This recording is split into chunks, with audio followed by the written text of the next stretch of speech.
Oke, salam dan salam sejahtera. Dan kita tahu ya, pagi ini berlangsungnya sidang parlimen yang mana ahli-ahli parlimen berpeluang untuk bertanyakan soalan kepada Yang Amat Berhormat Perdana Menteri.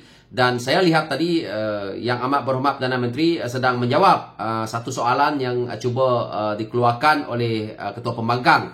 Yang mana soalan ini saya lihat cuba untuk provoke Perdana Menteri. Jom kita tonton dulu. Terima kasih Yang Amat Berhormat Tambun. Ini adalah jawapan yang baik. Sepatutnya jawab masa CNN tanya itu. Sebab itu saya tanya semula. Cuma saya nak soalkan tentang bila kita cakap, saya tengok daripada apa yang telah dibentangkan ekonomi madani ini untuk memperkasakan rakyat.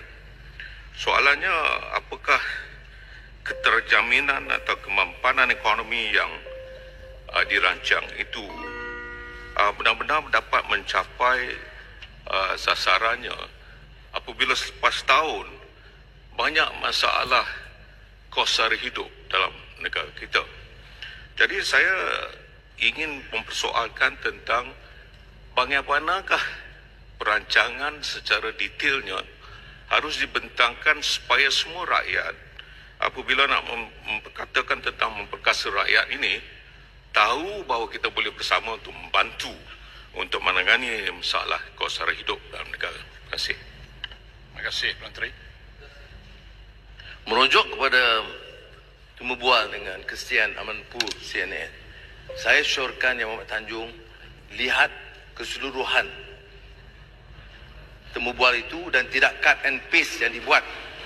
Ya, dan kita telah pun tunjukkan yang dikeluarkan oleh CNN International dan CNN Amerika yang memberikan liputan sepenuhnya jawapan, tetapi ada unsur-unsur yang khianat yang sengaja memotong dan menunjukkan bahawa tidak ada jawapan yang lengkap.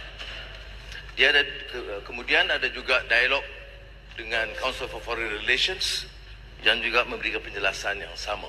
Tapi saya harap kalau terutama Yang Berhormat janganlah baca dari cut and paste, baca yang sepenuhnya. Yang kedua, tentang saya setuju saranan Yang Berhormat Larut bahawa perlu ada keterangan lebih detail.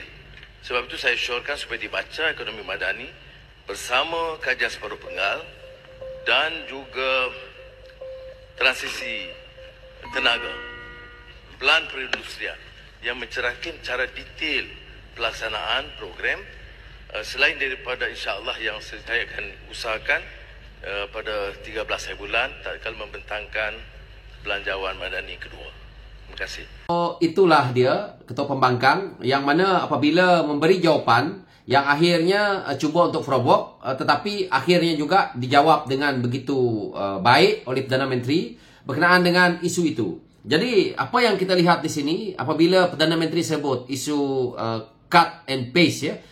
Jadi inilah sikap Pembangkang yang mereka cuba provokekan semua barang, cuba propagandakan semua isu yang mana mereka tidak mahu untuk mereka membaca, untuk mereka terus menonton secara penuhnya sesuatu isu itu. Yang mana mereka akan gunakan isu ini untuk mereka berpolitik.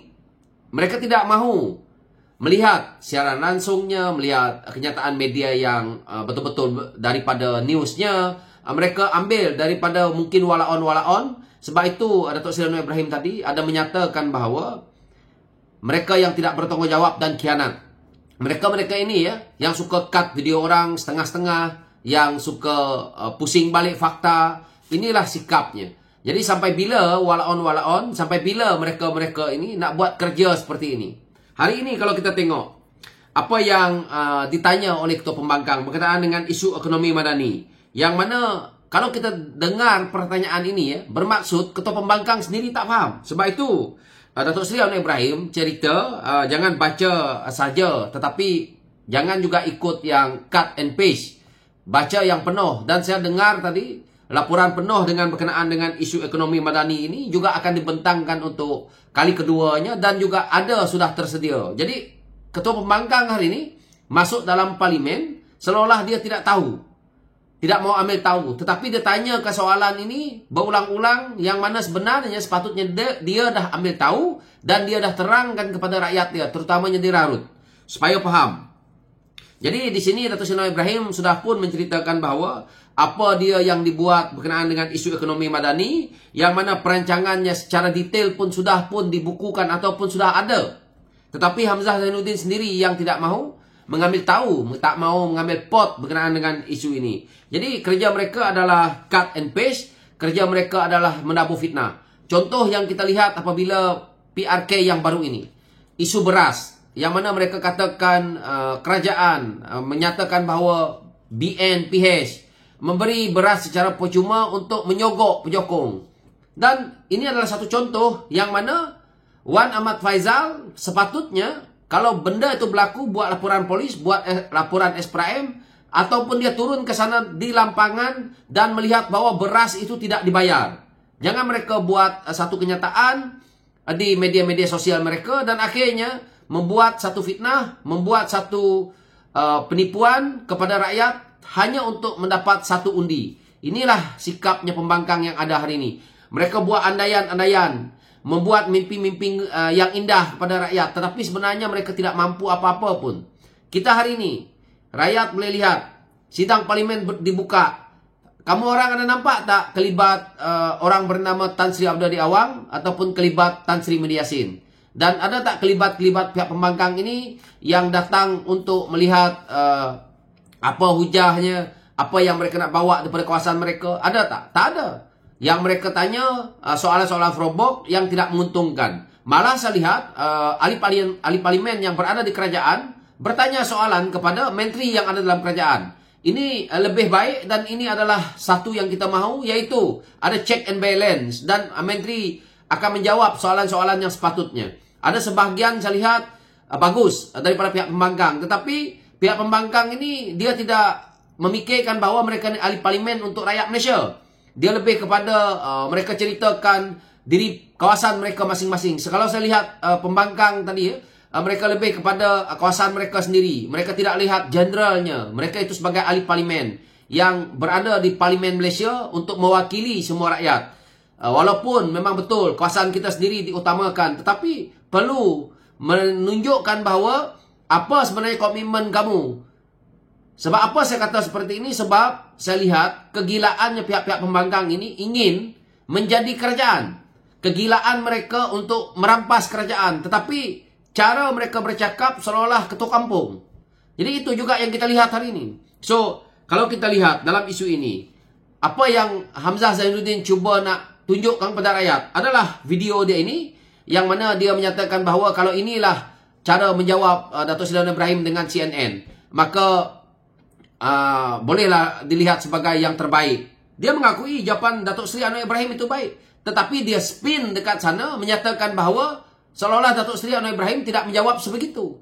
Itu sebabnya kalau kita lihat pembangkang yang ada hari ini, mereka membuat andaian, mereka membuat satu provok yang akhirnya menjadi satu fitnah dan akhirnya rakyat percaya. Jadi ekonomi negara hari ini, pembangkang tidak nak bantu. Pembangkang hanya bertanya seperti mana ketua pembangkang ini. Dia sendiri tak faham. Jadi sebab itu, benda dah siap sedia, mereka tak nak baca. Lepas tu, kerajaan gagal.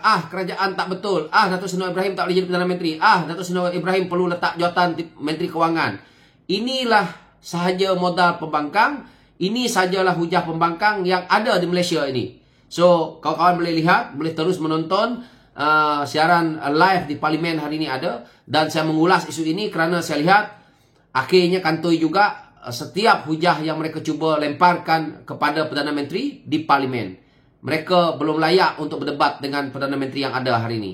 Bagaimana nak menjadi Perdana Menteri untuk Perikatan Nasional? Kalau ini pun mereka tak mampu nak jawab, nak ulas dengan Perdana Menteri yang ada hari ini. Sekian daripada saya. Terima kasih.